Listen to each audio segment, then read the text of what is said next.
Баршаңызға қайырлы күн достар. Бүгін сіздермен бірге осындай жып-жұмсақ және өте дәмді үй жағдайында чебуреки жасалудың жолымен бөлісемін. Видеомды соңына дейін қараңыздар.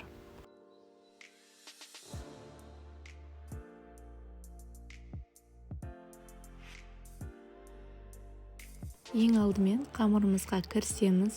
Бізге ұн, шемішкі май, тұз және қайнап тұрған кәдімгі ыстық су қажет болады. Ең алдымен шемішкі майымызды және тұзымызды салып, лопатканың көмегімен кішкене араластырып аламыз. Одан кейін кәдімгі қайнап тұрған ыстық суымызды кішкенеден құйып отырып, қамырымызды илей бастаймыз.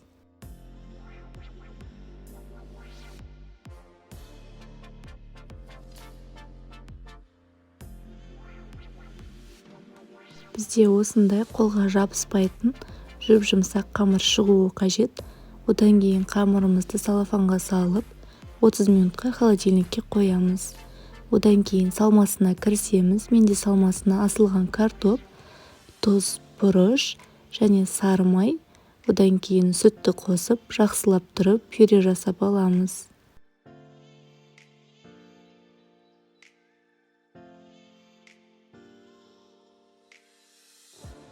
Ендігі кезекте қамырымызды алып, оқтаудың көмегімен әдемілеп жұқалап жайып аламыз. Одан кейін өзіңізге керек формаға кесіп алсаңыздар болады.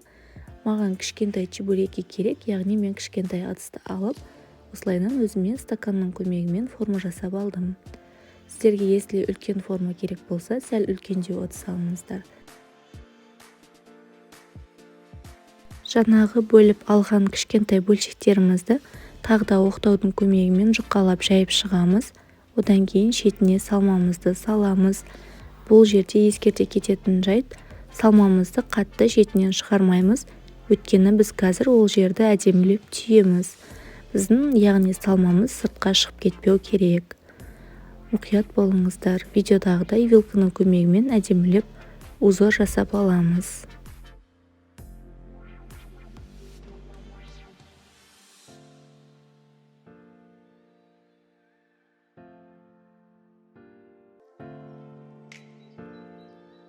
Чебурекилерімізді қатты қызып тұрған майда қуырып аламыз. Оны яғни жай отта пісіруге болмайды, өйткені чебурекиларымыз майды бойына сіңіріп алып, яғни майлы болып қалуы мүмкін.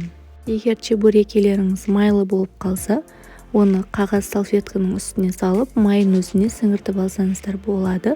Сол кезде чебурекилеріңіз қатты майлы болмайды. Менің рецептім сіздерге ұнаса, маған лайк басып, комментарий қалдырып кетіңіздер. Баршаңызға ас болсын. Сіздермен болған Гүлзада. Қош сау болыңыздар.